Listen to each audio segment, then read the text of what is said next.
Okay, good afternoon and welcome back everyone to our beginners options trading course part 4. Today what we're going to do is a live market analysis with Q&A on the markets, and unfortunately we are coming to you on a pretty bloody day in the markets. We're down almost 4%, a little more than 4% going into the close. Things got really accelerated into the close. A little concerning. Earlier today I was still looking at some buying opportunities, but looking at how weak the markets were going to the close, there is some concern that this may continue moving lower. So we want to take a look at some opportunities in the markets. We want to take a look at what's currently going on and how we should go about positioning ourselves for this particular market.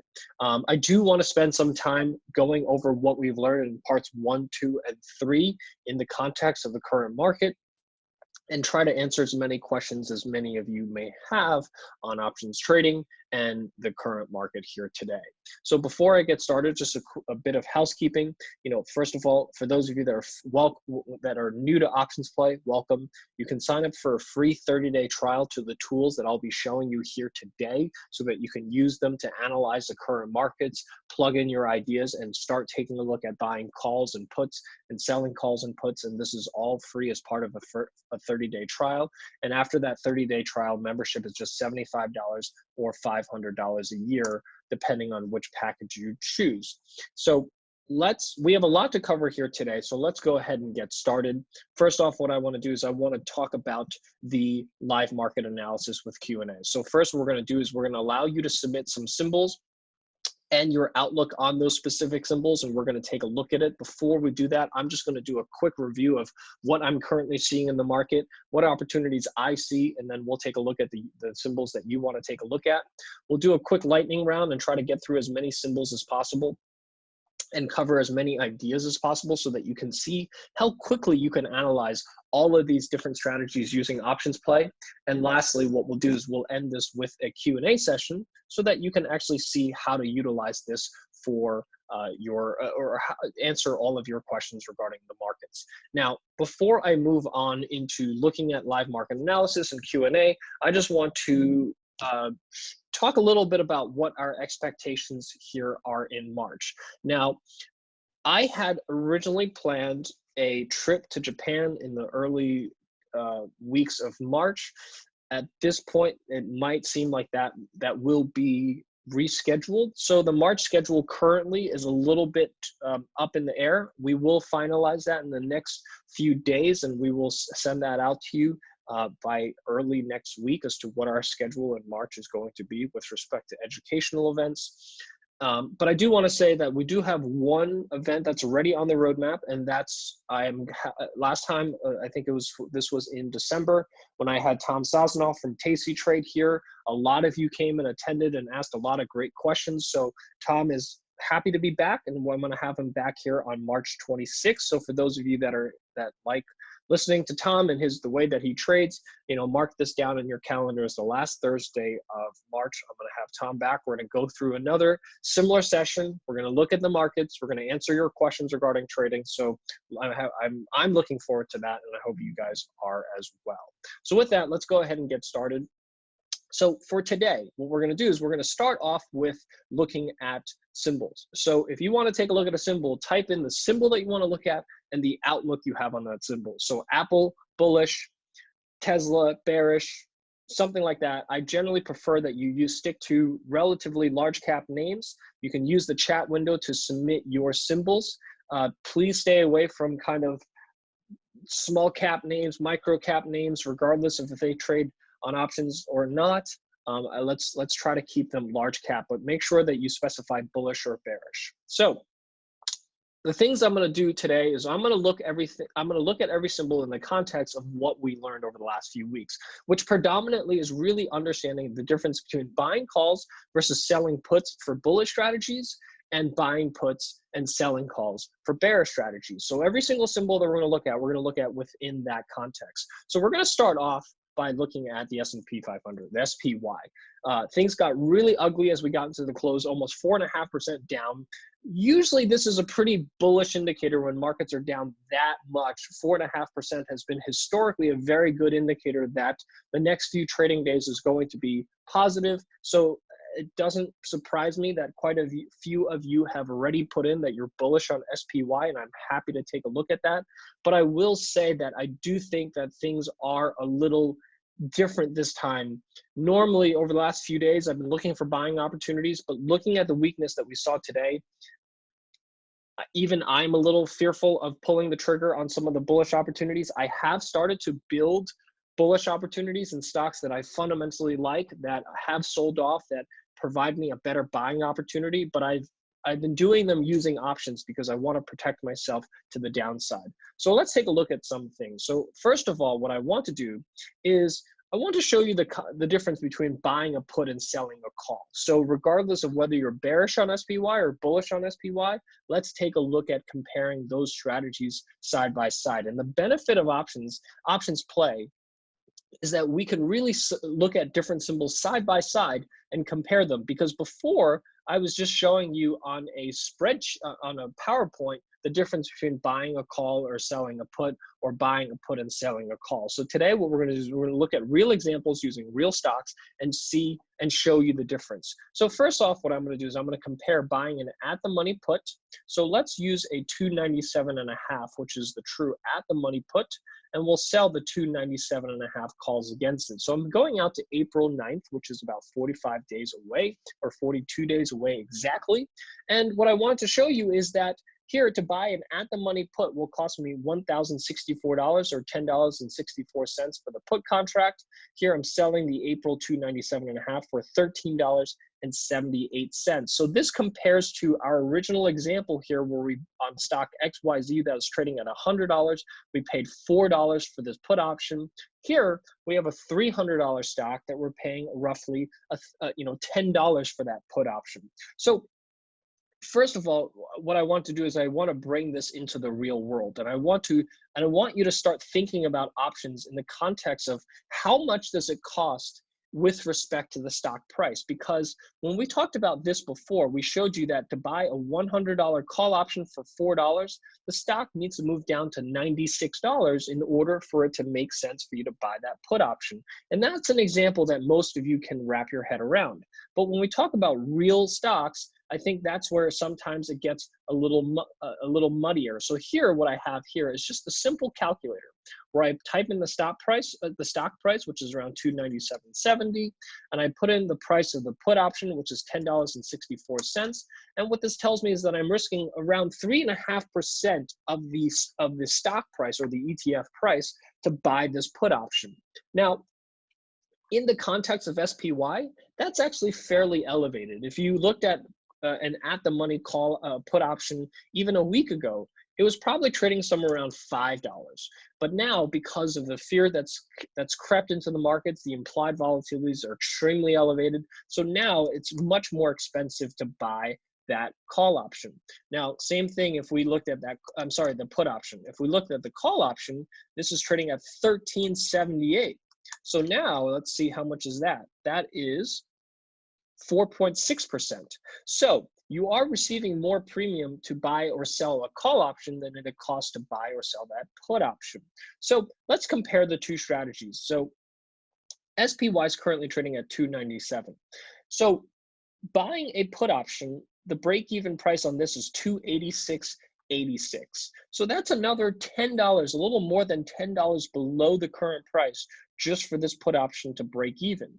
Now, for those of you that watched our course, that translates to the $96 move that the stock needs to move down to in order for the put option to break even. Here, it has to move roughly $10 because it is a much higher price stock and the put options are a little bit more expensive.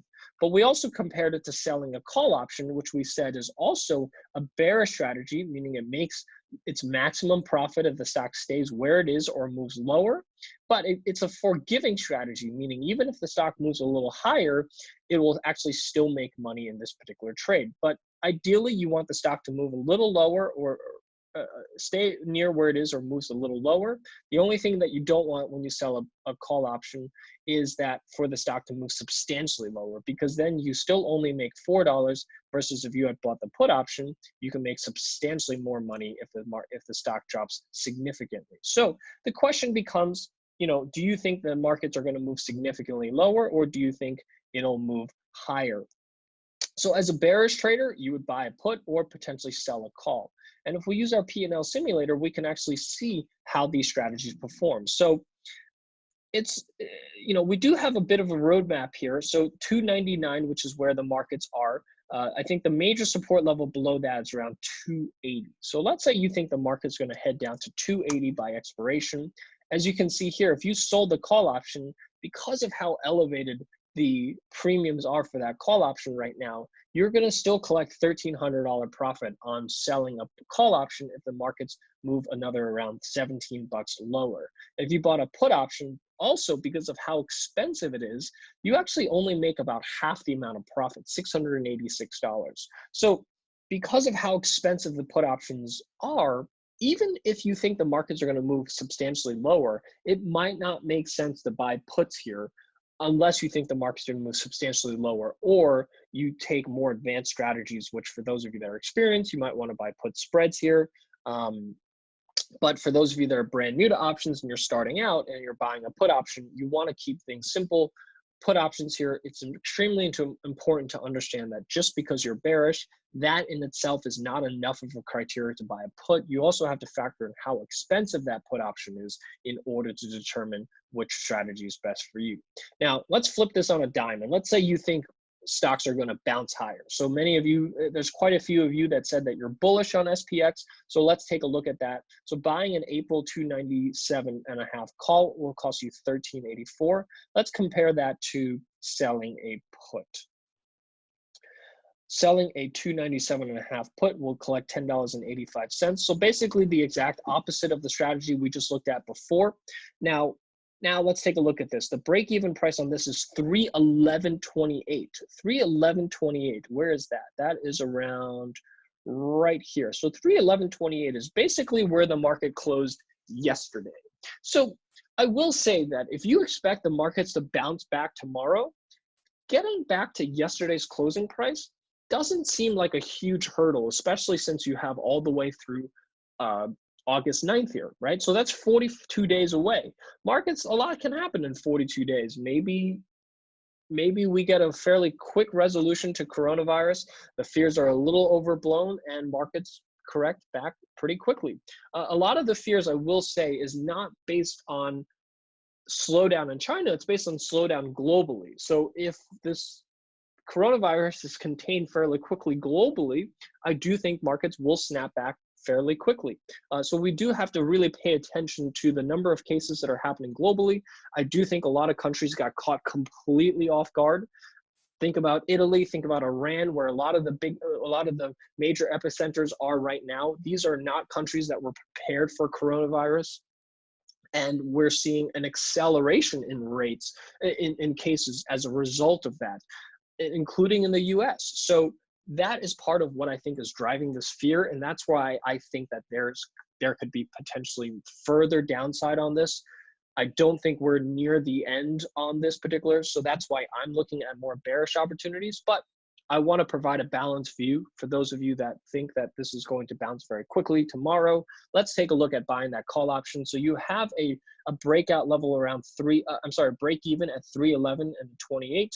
Selling the put option will collect $10.64. So let's take a look at what happens if the market stays flat at around 298 or 297. As you can see here, selling the put option will give you the roughly $1,000 profit. Buying a call option obviously would not be a very good strategy if the market stays where it is. The call option only performs if the stock markets move higher. How much higher? It has to move up to that break-even price, which is around 311 or so.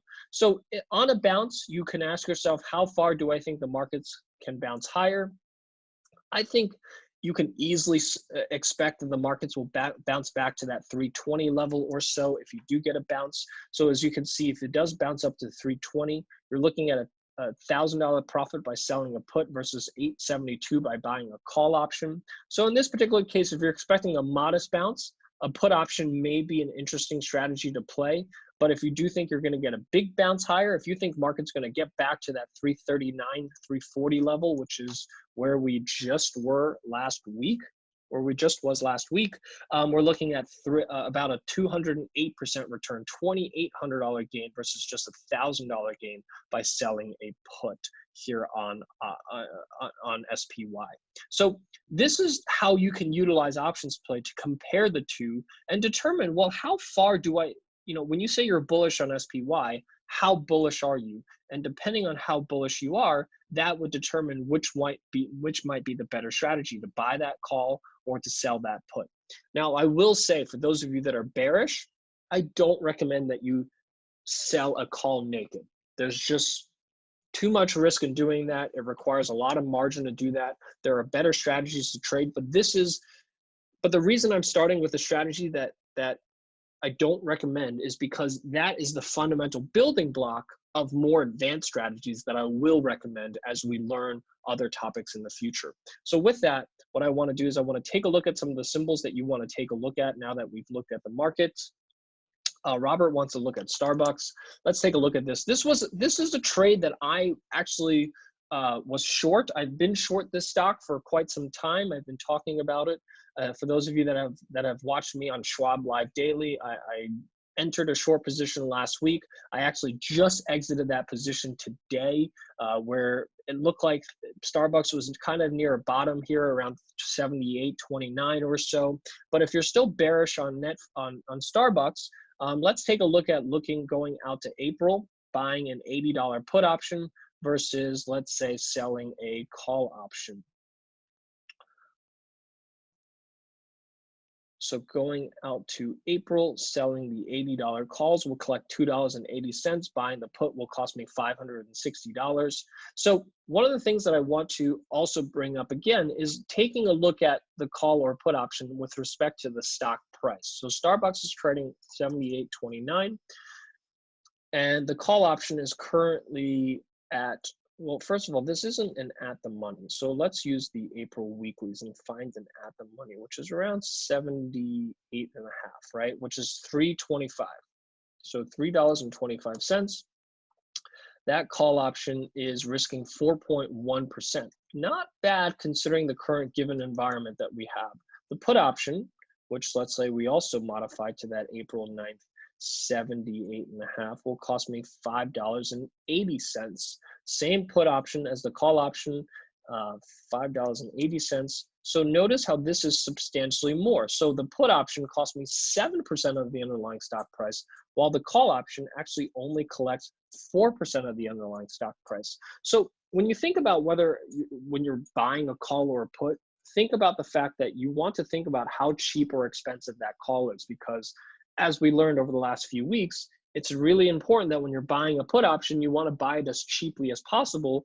And when you're selling, whether a call or a put, you want to sell something that's expensive as possible. Because when you sell a call or a put, whatever premium you collect, that's your buffer, right? That's your buffer against having substantial losses on that trade. The larger that buffer, the better you are off. When you're buying an option, you need that stock to move a significant amount in order for it to be profitable. And the more you pay for that call or a put, the more significant that move has to be. So here, as you can see on Starbucks, the put options are very expensive. And that's why it has an options play score of 61, telling you that the stock needs to make a heck of a move before you can make profits. So notice how the break-even price is 72.20. So that's all the way down here. So the stock has to get all the way down here just for you to break even. Now, you might ask yourself, do I think Starbucks is going to make it down here? I'll be honest. I certainly think that it's feasible that Starbucks gets down here, but I don't think Starbucks is going to get below that level. So from my perspective, buying a put option here is an absolute no-go because of that fact. For those of you that are a bit more experienced, you might use this to your advantage by maybe turning this into a spread. But based on the current implied volatility of Starbucks, I would not recommend buying that put option just because of how expensive it is. Buying a call option also is not a trade that I would recommend, but for those of you that are a bit more experienced, I do recommend taking a look at something like shorting a call vertical, where maybe you sell that $78 call, buy back maybe an $84, $85 level call option against it. Now, I will say that Starbucks options are have extremely wide bid-ask spreads right now. So notice how this spread here is 65 cents by $5.40. This is something that, you know, I had a bit of trouble executing my trade today in Starbucks. So just be aware of that when you're trading this. You know, it hasn't been very liquid in my opinion. So let's take a look at this. Jurgen wants to take a look at Tesla. First, again, if you want to take a look at Tesla or any symbol, please type in whether you're bullish or bearish, because unfortunately I can't read your mind here. So let's take a look at bearish trades on Tesla, which I think many of you currently have. So I'm going to look at buying a put option versus selling a call option. And I'm going to do this again. So it's currently trading around 679. So we're going to look at an April 9th. Let's look at this, 680, 680. Okay, so again, I always want to frame this in the context of how much is this with respect to the stock price. So let's take a look at this, Tesla. So the call option was the stock price is 679, and the call option is 71.80, and the put option was 72.80. So 679. So notice how both of these are just around 10%. So notice how much more expensive these Tesla options are than the SPY and the Starbucks trades that we looked at. So 10%. Now, if you're selling options, this certainly is good because you have a 10% buffer. If you're buying options, that's not so good because the stock needs to move roughly 10% for you to even break even. Now, I will say on a stock like Tesla, where it moved almost 13% today, that's not too crazy, right? For the stock to move 10% in a couple of months, because it already moves 12% in a day. So everything is relative. So keep that in mind, okay? So 10% while sounding high compared to Starbucks is actually, in my opinion, not that high compared to Tesla. So the break-even price on this put option is 607. So 607 is around right here. That's about 607. And we can try to zoom in a little to show you that. Let's see, 607, 607, right here. So it's just that at that breakout level, 607 right here. So the stock needs to get to 607 or lower in order for this put to make sense. So you can ask yourself, and I think there are many views here on Tesla. Some people are very bullish on it. Other people are very bearish on it. There's many different camps here. But I will say that even 607, in my opinion, sounds like a pretty strong support level for a stock like Tesla, because I do think we have a repricing on this particular stock. We are looking at this as a different type of stock. It's no longer valued like a stock as a car company. We really think of this more as a battery company. So there are a lot of things that I think that have changed for Tesla here. So depending on what your views are, you can utilize this tool to determine whether you think the stock is going to move substantially lower. If you do think it's going to move substantially lower, you're better off buying that put option. But as you can see, selling that call option does have a substantial buffer that many times you may not get a big enough move in the underlying stock price to make sense here in this particular trade. So lots of different ways to play this, but you can utilize options play very quickly to compare the two and see which one's best suited for you, whether you want to buy an option. And for those of you that have experience trading, and many of you here are, you might, and actually we have a few questions from users today about whether or not you should trade debit versus credit spreads. So that's actually comparing a debit spread, which is buying a put, versus selling a credit spread, which is selling that call option. And this is how you can utilize this tool to determine first which one's best for you based on your outlook on the underlying stock, then decide, okay, whether you want to sell the credit spread or buy the debit spread. And for those of you that do not have any clue what I just said with respect to debit and credit, don't worry. That's one of the topics that I plan on covering in the next few weeks as we get into more advanced topics. Jake wants to look at Microsoft. Microsoft certainly has taken a huge beating today, down to around 158 or so. And he's bearish. He thinks this can continue moving lower. So a lot of bearish trades here today. Let's look at a bearish short call. Let's see if we can get 157.5, I think is the closest to the at the money strikes. So let's take a look at Microsoft. And what's really interesting is just how much things have changed in just between yesterday. I did an event like this yesterday, and most of the trades that we're looking at were around 4%. I think today you're going to see things are going to be a little bit more elevated. So the put option is 985, the call option is 690. So as you can see, the puts are much more expensive, 6% of the underlying stock price, calls at 4.3%. Which is pretty expensive for Microsoft, which typically is a very low volatility stock.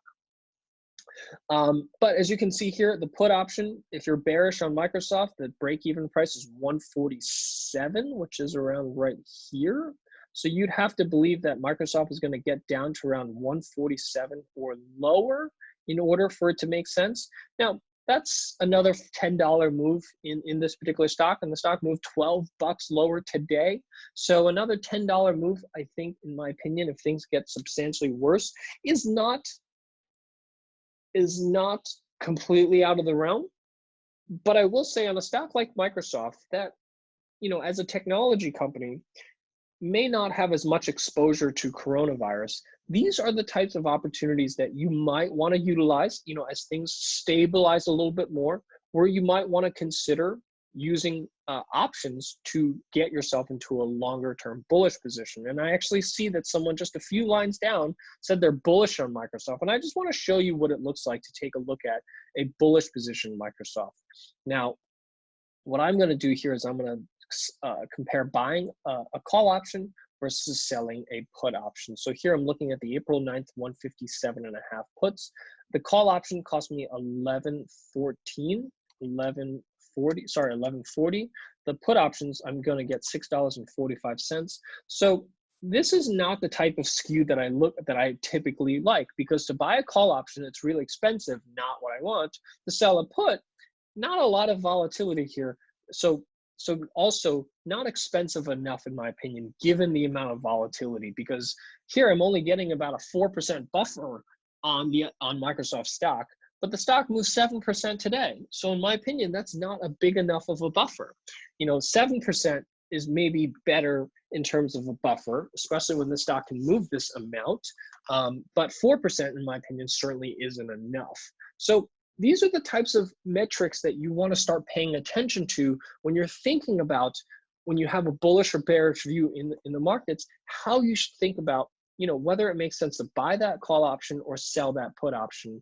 Or for those of you that are a bit more experienced, buy that debit spread versus sell that credit spread. So, you know, thinking about options in terms like this may help you.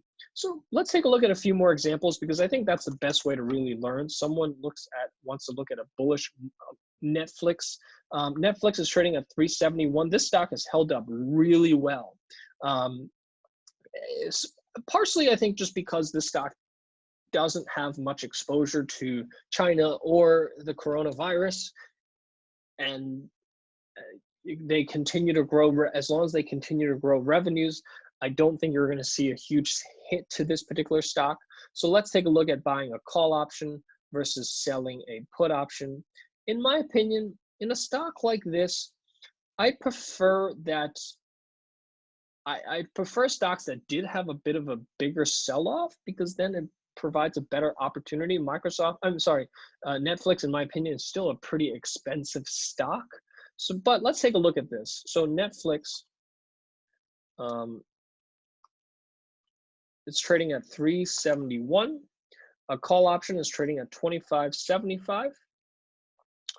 And a put option is trading at 20.30. So kind of middle of the road for all of the options that we've taken a look at. Not too cheap, not too expensive. The call options to buy is around 7%, on the expensive side, I would say, because the stock needs to move up to 395.75 just to break even. So that's basically a new 52-week high just to break even, which is not in my opinion, out of the realm, right? 370, a $30 move. This stock can move $30 pretty quickly, especially if you consider the fact that you have 42 days to go. You can sell that put option, which collects $2,000, and you can use the P&L simulator to say, well, what happens if Netflix makes it up to about $400? As you can see here, if it makes it back up to $400, which I think is a conservative estimate, you're only looking at a 16% gain or 425% gain from buying that call option versus selling the put. You're looking at a $2,000 gain. So that is how you should think about comparing your strategies, is based on where you think the stock can go. Unless you think the stock can go to 430, it might not make sense to buy that call option. So unless you're super bullish on Netflix, I wouldn't necessarily go out to buy that call option, just because, you know, it is quite expensive here. Out of this whole range, it is one of the more expensive options to look at. Let's take a look at McDonald's bearish. So this is actually a trade that I'm currently in. I shorted this stock this morning. The reason for it is because I genuinely just thought that this, I don't know why this stock is still trading so high. It did move down $9 today, because I do think McDonald's has a fair amount of exposure to China. A lot of their growth strategy is based in China. So I'm surprised at how well this stock held off during the last few days of sell-offs. I think this stock could trade as low as this, 190 range. So despite the fact that we had a $10 move to the downside, I think there's still further downside here. So let's take a look at a put option here. This is where one of the puts I do think is a bit expensive here. So looking at a 202, let's look at this. Let's look at the 200 puts versus the 200 calls. Let's take a look at this. Whoops, 201. The call option is 1055. I'm sorry, the put option is 1055. The call options are 735. So put options, somewhat elevated, not too crazy, 5.2%. This was actually part of the reason why I wanted to buy these put options, because they actually just weren't that expensive. And I thought the markets were not discounting the exposure that Microsoft has to the coronavirus. Earlier today, this was only about 3.5%, 4%. It's gotten a little bit more expensive because I think markets have started to realize that a bit today. But again, I still think there's more downside. So as you can see here, buying this put option, the break-even price is 189, which is a pretty big move to the downside. At this point, the fact that I'm paying $10 for a $200 put option, the stock needs to move $10 lower.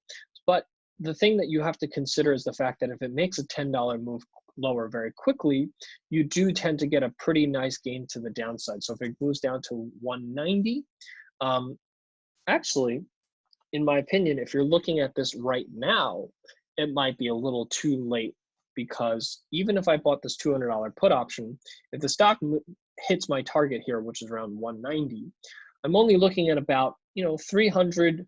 Actually, if it hits 190 by expiration, I actually lose money on the put option, versus if I sold the call, I make $735. So depending on how bearish am I on McDonald's, that helps me determine whether or not I want to buy that put option or sell a call or sell a credit spread, for those of you that are a little bit more advanced. So as you can see, the stock really needs to make a big move to the downside, which I'm not convinced yet that the stock's going to make that big of a move. It very well could happen, especially if things get a lot worse. But I'm not convinced yet that that's the type of move that's going to happen. I'm looking for about a target around to this 190 level that I'm looking here. So I agree with you on being bearish on McDonald's. However, I don't think buying a put option here is the right strategy, because I don't think there's enough downside to make money on buying a put option. And that's, I think, the hardest part about trading options in this market environment, is you look at the market and you say, wow, there's a ton of opportunity. I think things can continue moving lower, until you realize how expensive it costs you to make those bets using put options or call options. And it's really important that you understand that before you pull the trigger, because many times you learn, okay, a put option is bearish. So as long as the stock moves lower, I'm going to make money. And the reality is that that's not true. The stock can move lower and you can still lose money on that put. And that's the most expensive lesson to learn. And I'm hoping that you guys can learn some of that before you make that mistake in your portfolios. And options play is really designed from the ground up to try to answer some of those questions or help you understand those before you actually go ahead and place those trades. So with that, I hope that that was useful in helping you show a bunch of different examples and how you can utilize options play to really look at the markets and see how you can apply options to your views in the underlying stock, in the underlying markets. So with that, what I want to do is I want to turn to answering some of your questions at this point, because a lot of you have submitted questions and I want to make sure we address some of those. And many of you have also stated some questions here in the chat window, and I want to make sure that we have some time to take a look at that. So let's go ahead and turn over to the questions here. So Chris asked a great question. Are the puts more expensive because the market expects a downward rather than upward move? So Chris, the option markets certainly can embed some of that information. So if the markets are overly bearish on a specific name, puts will generally be more elevated than calls as a result of that, meaning if no one's buying calls, call option pricing will become suppressed. However, when volatility gets higher, generally calls and puts both will rise. The question is just how fast they rise, because if there are more put buyers, then the puts will become more expensive than the calls. So yes, in theory, we do have some expression of the market through the option pricing. However, just keep in mind that as markets sell off, both calls and put premiums will rise together, regardless of what the market's views are. Is it generally better to sell options now due to elevated volatility? Chris, as you can see from many of the examples that I've shown you, we do tend to find that selling options provide you with a decent buffer. However, keep in mind that yes, selling puts as a general rule of thumb is better during elevated volatility. But if your view is that the markets are going to keep moving lower, then it doesn't matter how much premium you get or how elevated volatility is. The thing is that volatility can continue to spike, right? So VIX at 37, yes, that is a good time to sell volatility, but that doesn't stop the VIX from going to 40 or 50 or 70 tomorrow, which would blow out your entire trade. So just keep that in mind, that that is a general statement. You still have to overlay that with your views on the market. So if your views on the market is in the opposite direction of your trade. So if you're selling a put option, don't do it if you think the markets are going to keep moving lower. If you're selling a call option, don't do it if you think the market's going to keep moving higher. So your first indicator as to whether you should buy or sell is first based on your outlook on the stock. Once you've determined your outlook, then you can look at implied volatility to decide whether it's best to sell or buy that bearish or bullish outlook. So Russell, Russell threw out a number here, and I don't know which example he was referring to, but he said based on theoretical value, looks like puts are about 20% overvalued. Now, Russell, that very well could be true, but that doesn't mean that tomorrow it couldn't be 50% overvalued. So keep that in mind, that just because something is under or overvalued, so when we refer to, options being cheap or expensive, so we say Tesla options are really expensive here, but that doesn't stop it from being 20% tomorrow. So keep that in mind. Just because something is cheap does not mean you should buy it, and just because something's expensive does not mean you should sell it. You have to first determine your outlook on the underlying stock, then determine whether buying or selling is the best strategy for you based on your outlook, not based on volatility. Chris is asking a great question. What drives the pop, the probability of profit here?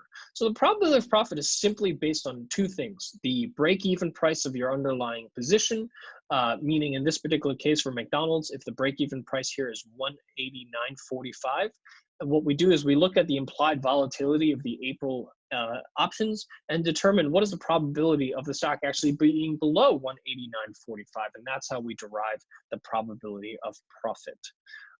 Ralph is asking, what about a leap on Microsoft? So Ralph, I actually think that if you have a long-term bullish position, long-term view on Microsoft, I think buying a leap option is certainly one of the ways to go about doing that. However, I will say that given how expensive options are, so as you can see here, buying that call option, I don't remember which one's the call or put. 1055 was the put. So given how expensive the put options are and relatively cheapness of the call options, I actually think what you can do is you can buy calls while selling puts on a stock like Microsoft that, in my opinion, is fairly insulated from the coronavirus, that is likely going to recover as soon as the fear, if you will, or the panic resides a bit. And utilizing options, the elevated implied volatility in puts by selling that, and then at the same time buying leap options by buying out of further dated calls like you had suggested. I think that is a good strategy to build long-term bullish positions as things sell off. How can I get a recording of this presentation? All of our classes are recorded, but I do actually have a separate YouTube channel just on this course. So what we've created is a YouTube channel just for the beginners course so that you guys can actually view this. Let me see if I can send that playlist to you guys. So if you click on this link, that will take you to the first step of the course. And then as you can see, you'll get up next part 2 and part 3. So you can utilize this to watch the entire part 1, 2, and 3 series of this particular course. And I hope that those of you that missed part 1, 2, or 3 to watch that recording and then perhaps watch this recording, because I think things will make a lot more sense then.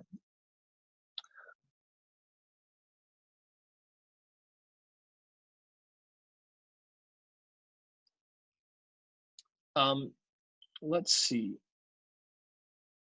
Gerald saying, can you look at the income side of stocks? So Gerald, I would argue that selling puts and selling calls is the income side of the stocks, because those are the only true income strategies of options. Every other income quote unquote strategy is really derived from those two strategies, either selling a cover call, selling a cash secured put, selling credit spreads, selling condors, butterflies, straddles, strangles, all stem from selling calls and puts. So the first step is just learning selling calls and puts, and then everything else is just a slight improvement on those strategies. So that's why I'm spending the time of part 1, 2, 3, and 4 to really drill in the fundamentals of buying and selling call options, because that is what you need to progress into the next few topics of options education that we're going to cover over in March and April. We're going to talk about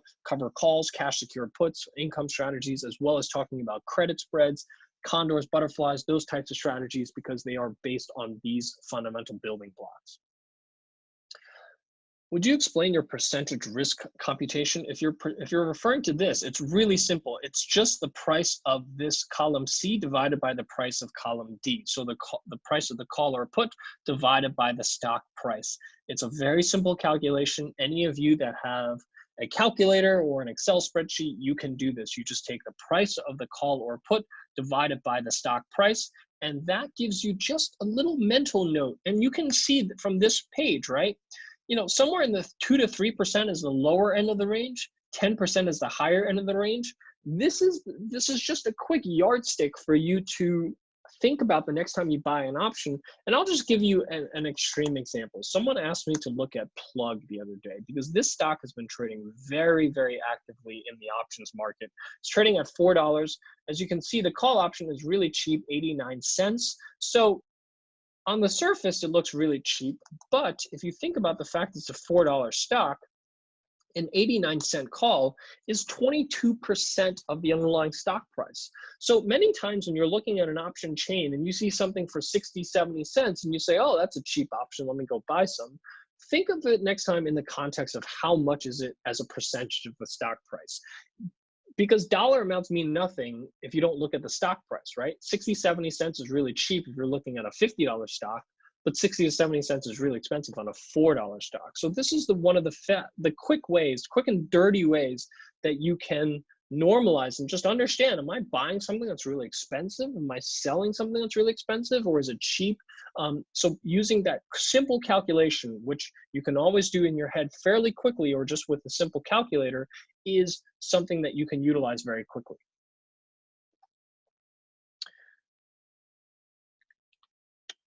Christopher just said, I just logged into the webinar. What are your thoughts on the continuation of the market sell-off? I do think the markets are going to continue selling off. For those of you that watch CNBC, I'll be on in about 45 minutes where I'm going to talk about that and a strategy to protect your portfolio. I think coronavirus cases outside of the US has really been driving the sell-off here, and that has only just gotten started and starting to accelerate. So as a result of that, I think that things are going to get a little bit worse before they get better. And I'm going to lay out a trade as to how you can use options to potentially protect your portfolio. Let's take a look at just a few more questions before I jump off here. Let's see. There was a great question here about adjusting cover calls, short puts, and debit spreads. So I will say that I will cover all of those strategies and how to go about managing them. But I do want to point out one that really I think is an easy one for me to cover that many of you may find yourself in, which is, what is the best next step after you write a cover call and the stock is above your strike price prior to the option's expiration? So this is a very common question for those of you that are selling cover calls. So let's say you own, let's go back to McDonald's for 1 second. Let's say you sell a cover call near that all-time high around 218, and McDonald's really just powers back higher, right? Let's say coronavirus fears is a little overblown. McDonald's goes back up to that 222 level when you sold that 215 or 217 call option. What do you do? The answer is, it really depends on whether you still have a long-term view, long-term bullish view on that stock, because that's your biggest risk, right? Your biggest risk is the 100 shares of Microsoft that you own for every call option that you've sold. And whether or not you believe that that stock is going to continue moving higher. If you think it's going to continue moving higher, the best thing to do is to buy back your call. You're going to take a small loss on buying back that call, but that's okay, because that loss is offset by the gains that you have in the underlying stock price.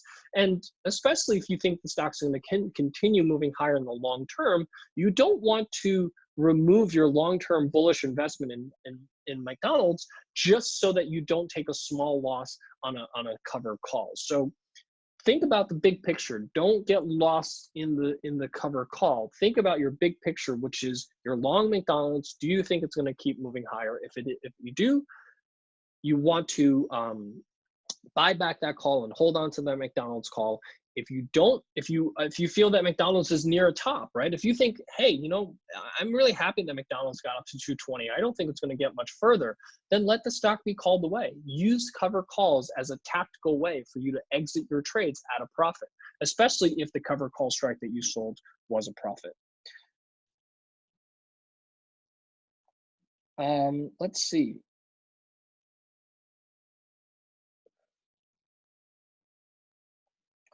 There was a question here. What are the assignment risks when initiating vertical spreads? That's a great question, because we trade a lot of vertical spreads here at Options Play. And when you're trading a debit spread, which is the predominant strategy that we send out during our daily plays, your risk of assignment on a debit spread is really fairly low. I would say that your risk of assignment on a debit spread is usually less than 5 to 10% of being assigned on a debit spread. When you sell a credit spread, I would say your risk of assignment is probably in the 10 to 20%, depending on how you manage that that credit spread. You certainly will get assigned far more often on a credit spread because you're selling an at-the-money call or a put. So you, right off the bat, have about a 50-50 chance that that call or put is going to be in the money and you're on the wrong side of that trade. And I will say that I've noticed that depending on the broker that you're with, some brokers tend to assign assignments more often to smaller accounts than larger accounts. But I will say that I trade at Thinkorswim, I trade credit spreads. I haven't been assigned very often, but I do hear of cases from other users here, depending on what brokerage firm you are. It seems that some brokerage firms tend to put assignments on certain types of accounts more often than others. In theory, it should be completely random, but selling credit spreads certainly open you to assignment more often than buying debit spreads. I have time for just a couple of questions here. Do you use any other technical tools in your options with the options play tool, or how do you analyze or pick your stocks? So there's a lot of different ways that I pick my stocks. First of all, they can either come from a trade idea that we get here on the options play. So there's really two ways that you can arrive at an idea. Either a technical scan puts a name in front of you that you look at the chart and you say, hey, this is an interesting looking chart, whether it's, and I always look at price action first. So if I look at a stock, I look at the price action and say, do I agree with this price action, this bullish price action or not? If I like the price action, then I will typically do a little bit more of a fundamental analysis on the company. If I'm bullish on a company, I usually like to see companies that are profitable. I like to see companies that are growing its revenues, meaning it's gaining market share. If I'm shorting a stock, it tends to be the exact opposite, preferably a company that may not be very profitable, a company where revenues are either flat or perhaps declining. Those are the types of basic fundamental analysis that I will do before I look at the options, meaning are the options liquid? Are there viable options for me to trade? And at that point, I would determine whether I want to buy a call or a put or a spread. And that's how I go about doing my research. But I don't use a lot of technical tools, meaning I used to use a lot of charting packages, but I will say in this day and age, I prefer to keep things simple. I look at the 1 month and 6 month trend. I look at the technical score. Those are my two primary drivers of my technical views. So relative strength and trend are the primary drivers of my technical view. And then I overlay that with the actual price action. So just basic support and resistance, horizontal support and resistance signs are a starting point for me. Maura is asking a great question. What is the maximum percentage at risk we should consider? So Maura, one of the things that we do cover in our risk and management webinar, which is very, very important for everyone that's starting out, and something that I'm going to cover here in March, is you should never risk more than 1 to 2% of your discretionary account at risk for any single trade. No single trade should ever risk more than 1 to 2%, because that way, what you do is, first of all, if a trade is only 1% of your account, you're less likely to be emotionally attached to that trade, which means that when the trade works against you, you usually don't have a reaction to it to need to add to that position and try to chase it and be right and add on and do stupid things. Second of all, if you risk only 1% of your account, then you need 100 losing trades in a row to blow up your entire account. And that's a fairly rare phenomenon for you to have 100 losing trades in a row. At 2%, then you need 50 losing trades in a row. So, you want to be somewhere in that range where it takes 50 to 100 trades in a row to blow up your entire account. Many times I hear from users that where they risk 20, 30% of their account on a single trade. Guess what? If you do that, you only need 3 or 4 trades and you blow up your entire account. Not a great way to trade. So that's my rule of thumb, something I will cover in March. I hope to see you guys there. I really hope that you guys have found this useful in, number one, just looking at the markets, thinking about how we want to look at the markets, but more importantly, how you should think about buying calls and puts and comparing them to selling calls or puts, because that is really how you're going to need to look at the markets and look at the option markets as you progress into more advanced strategies like debit and credit spreads. So I hope that you guys have found this useful.